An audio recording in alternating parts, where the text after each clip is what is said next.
Vi er i værkstedet. Ulven er viklet ind i tråde. En smuk, fed ulvs skam. Hyænen har fundet indre liv. Redskaberne er til hendes rådighed. Ulven forføres hæmningsløst nu. Hun lokker den tråde ud af mavens volde. Inderlighed ud i lyset og fluks i hendes favn. Hun krammer den, hun maser den, og hun elsker den også. Hyænen opsprætter dyret, lover at bevare det intakt, kun at påføre et dobbelt lag betændelse.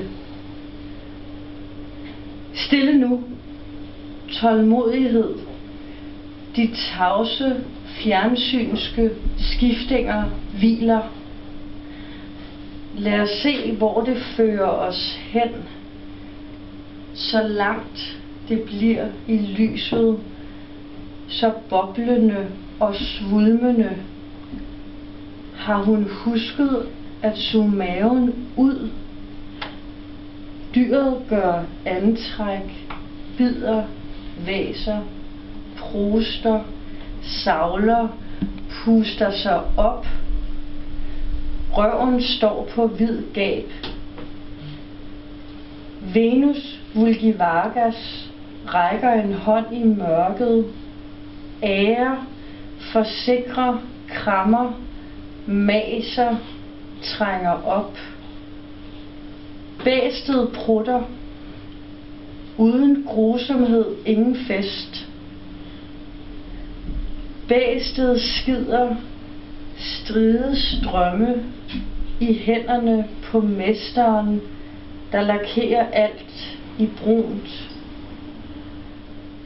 Brune kinder, brune bryster, brune tænder, brun tunge, brunt svælg. Smask, slurp, slurp, smask, bøvs. Hyænen nyder grusomt nydelsen ved at give dyret form. Hun fniser, hun fælder en tåre, for det vender sig indad i hende. Ulven sender brune bobler gennem alle kanaler. Handlingen spæst forbedres med list. Om lidt vil det gøre skade på sig selv. Har af sygdom. Bestialske idéer forplanter sig, skambulerer kroppen. Inderligheden maser sig ind mellem hudens folder og fylder ulven op. Dette sindssygt, triste, delikate bæst.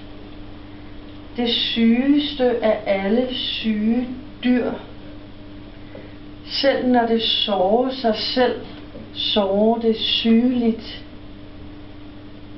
Dyret skammer sig nok så inderligt. Det åbner sit indre for øvrigheden og hengiver sig til de illyriske love. Instinktet har forladt rummet. Rummet lugter. Parasitterne samler sig om kønnet. Det ligner tortur.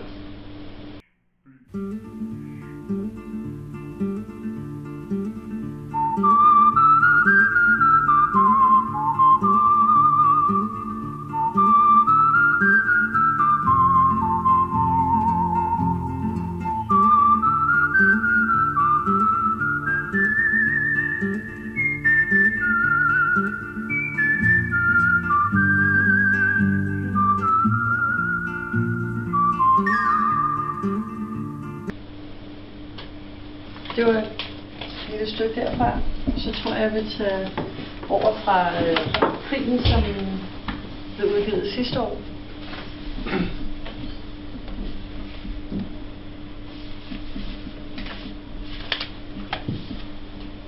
Ligesom der endelig er kommet gods i krigen, er gulvet dækket af blod.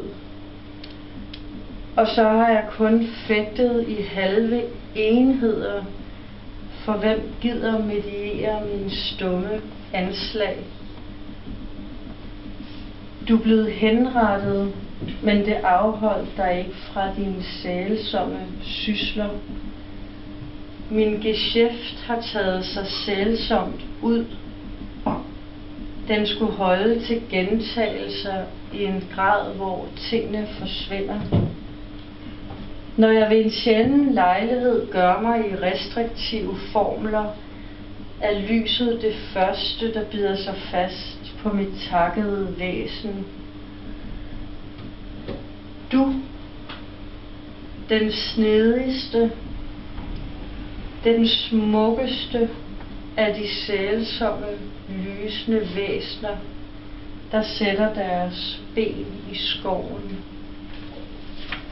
Den havde du regnet godt ud, da du efterlod rummet med skarpe genstande i den retning halsen peger.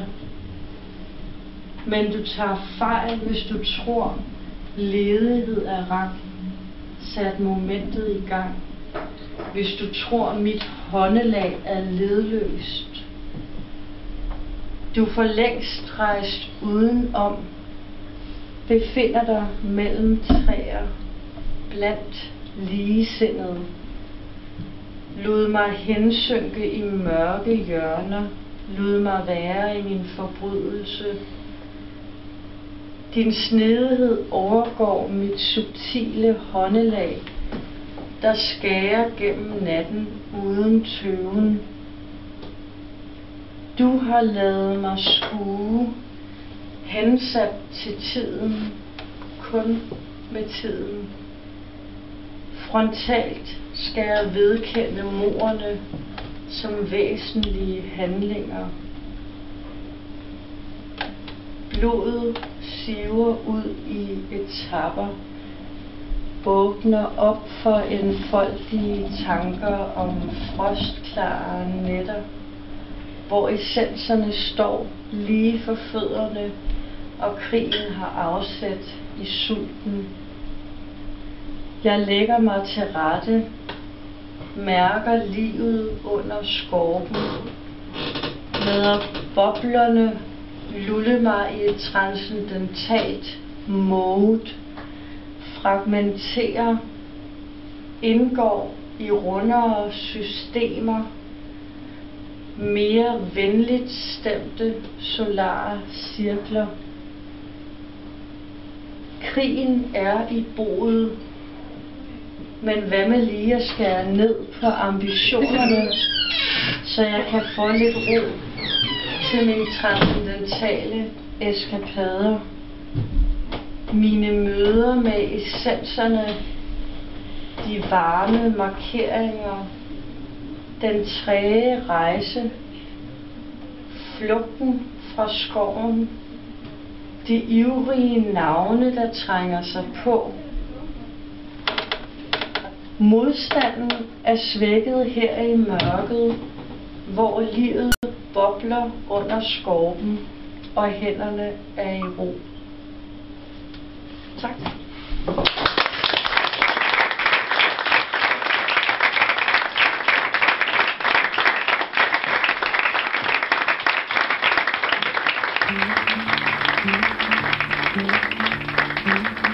Mm-hmm.